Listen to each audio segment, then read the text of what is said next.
کہانی ایک ماں کی ہے جو پروں سے نہیں دل سے اٹھتی ہے۔ اونچے پہاڑوں کے اوپر ایک بہت بڑی سی عقاب اپنے 2 چھوٹے چھوٹے بچوں کے ساتھ اپنے گھونسلے میں رہتی تھی، پیسفل، پیور، پراؤڈ۔ لیکن زندگی کبھی بھی سمپل نہیں ہوتی۔ نیچے پتھروں کے بیچ میں ایک کالا کوبرا جاگ رہا تھا۔ اس کی آنکھیں بھوک سے بھری ہوئی تھی اور دل میں زہر ہی زہر تھا۔ ایگل نے محسوس کیا کہ خطرہ بہت قریب ہے۔ اس نے اپنے پر پھیلائے اور ایک زور سے چیخ ماری۔ آسمان ہل گیا، لیکن سانپ نے بھی آنکھیں اٹھائیں۔ اس کی آنکھوں میں بھوک تھی، زہر تھا، کولڈ اینڈ ڈیڈلی۔ پہلا حملہ ہوا، زہر کا ایک ممتا کے خلاف۔ مٹی، پر اور آوازیں، ایک وائلڈ فائٹ شروع ہو گئی۔ ایگل نے اس دن اپنے بچوں کے لیے اپنی جان داؤ پر لگا دی۔ دونوں طرف زبردست لڑائی جاری تھی۔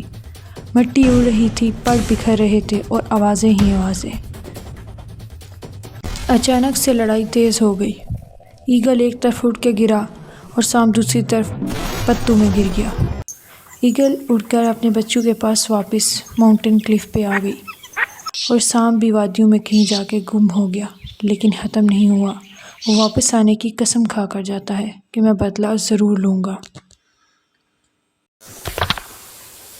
پہاڑوں کے نیچے وادیوں میں کوبرا کو اپنی ایک پرانی دوست ناگن ملی۔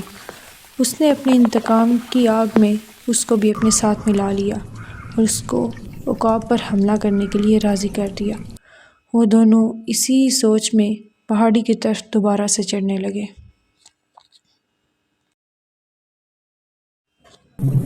اچانک سے طوفان آ جاتا ہے، بہت تیز بارش ہونے لگتی ہے اور بجلی کڑک رہی ہوتی ہے۔ ایگل اپنے بچوں کو اپنے پروں کے نیچے چھپا لیتی ہے۔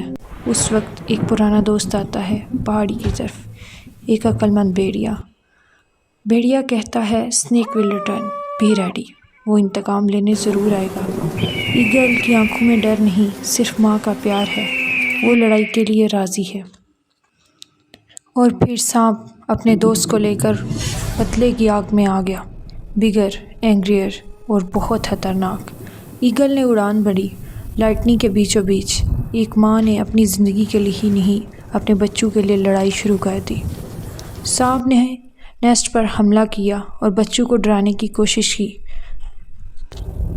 ماں نے جھپٹ کر سانپ کو اپنے پنجوں میں پکڑ لیا اور اس کو اٹھا کر پہاڑی سے اڑنے لگی۔ دوسرے سانپ نے پیچھے سے عقاب کے پاؤں پر کاٹ لیا۔ یہ سب بھیڑیا دیکھ رہا تھا۔ بھیڑیے نے چھلانگ لگائی اور ایک سانپ کی دم پر کاٹ لیا۔ سانپ اور بھیڑیا دونوں پہاڑی سے نیچے کی طرف گرنے لگے۔ ایگل نیچے اٹھتی ہے، اپنے دوست کو بچا لیتی ہے۔ خون، آنسو اور ہوا سب مل کر ایک کہانی لکھتے ہیں۔ پھر ایک اور بار سانپ اوپر چڑھ رہا تھا۔ ایگلز کے فیدر رین میں بھیگے ہوئے تھے، لیکن اس کی آنکھوں میں آگ تھی۔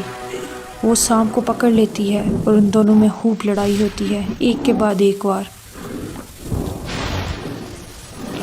ایگل سانپ کو اپنے پنجوں میں اٹھا کر آسمانوں کی بلندی پر لے جاتی ہے اور وہیں سے اٹھا کر اس کو نیچے وادیوں کے بیچوں بیچ پہاڑوں کے اندر پتھروں پر پھینک دیتی ہے۔ اسی کے ساتھ ہی ایک سانپ کا خاتمہ ہو جاتا ہے۔ دوسری طرف بھیڑیا بھی دوسرے سانپ کے ساتھ لڑ رہا ہوتا ہے۔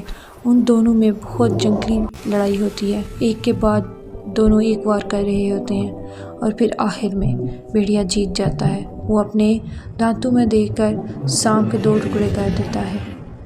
ایک طرف 2 سانپ جو کہ پتلے کی آگ لے کر زہر دل میں لے کر آئے تھے کسی کے بچوں پر حملہ کرنے کے لیے، دونوں مرے ہوئے زمین پر پڑے ہیں اور ایگل اپنے پنجے جاڑ رہی ہے۔ بارش ہو رہی ہے اور اس کا دوست اس کے پاس ہے۔ بارش رک جاتی ہے، سن لائٹ ٹوٹ کر گرتی ہے، بچے آوازیں نکال رہے ہیں۔ ولف پہاڑی چڑھتا ہے، زخمی لیکن مسکراتا ہوا۔ ایگل اپنے دوست کے پاس جا کر اس کے سر کو چھوتی ہے، ایک سائلنٹ تھینک یو۔ پیچھے آسمانوں میں قوس قزح نکلتی ہے۔ ایگل فیملی کے ساتھ سن رائز دیکھ رہی ہوتی ہے اور ساتھ اس کا دوست بھیڑیا۔ A mother's love, stronger than fear, deeper than sky. یہ صرف فائٹ نہیں تھی، یہ ایک ماں کا جذبہ تھا۔